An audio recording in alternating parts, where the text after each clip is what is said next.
ഭരണത്തിലുള്ളവർ വർഗീയ വിധ്വംസക സംഘങ്ങളുടെ താൽപ്പര്യങ്ങൾക്കനുസരിച്ച് രാജ്യത്തെ നാൾക്കുനാൾ അസ്വസ്ഥപ്പെടുത്തുകയാണെന്ന് വെൽഫെയർ പാർട്ടി ജില്ലാ അധ്യക്ഷൻ കെ.വി. സഫീർ ഷാ പറഞ്ഞു. പട്ടിക്കാട് ചുങ്കത്ത് സംസാരിക്കുകയായിരുന്നു അദ്ദേഹം.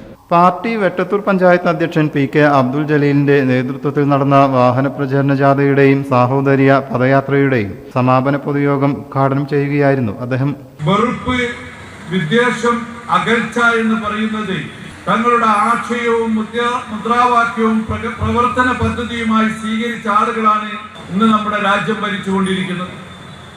ലക്ഷക്കണക്കിന് മനുഷ്യരെ ചുട്ടരിച്ച് അതിൽ ആർമാദിച്ചിരുന്ന മനുഷ്യരാണ് ഇന്ന് രാജ്യം ഭരിക്കുന്നവരുടെ പ്രചോദന കേന്ദ്രങ്ങൾ എന്ന് പറയുന്നത്. അവരിൽ നിന്ന്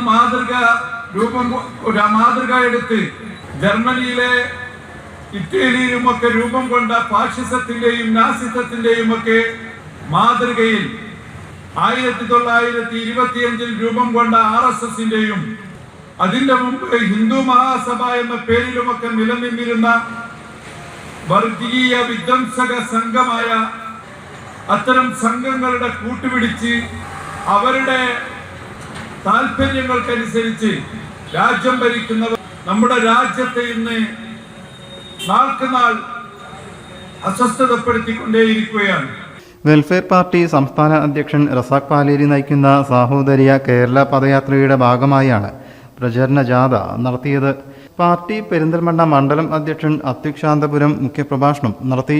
സൂര്യനാരായണൻ ലഹരിക്കെതിരെ തന്റെ കവിത അവതരിപ്പിച്ചു.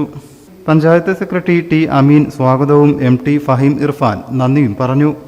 നേരത്തെ മണ്ഡലം അധ്യക്ഷൻ പഞ്ചായത്ത് അധ്യക്ഷന് പതാക കൈമാറി യാത്ര ഉദ്ഘാടനം ചെയ്തു. വിവിധ കേന്ദ്രങ്ങളിൽ നടന്ന സ്വീകരണത്തിൽ ഹൈദർ താഴേക്കോട്, അത്തിക്ക്, അസ്ലം കല്ലടി എന്നിവർ സംസാരിച്ചു. Convener KP Manaf, ward member Noorjahan Moochikkal, M Najathulla, KP Lukman, MT Asif, Bushara, VK Shahina, ME Nusaiba, TP Roshna, P Fathima തുടങ്ങിയവർ നേതൃത്വം നൽകി. News desk, Media mission.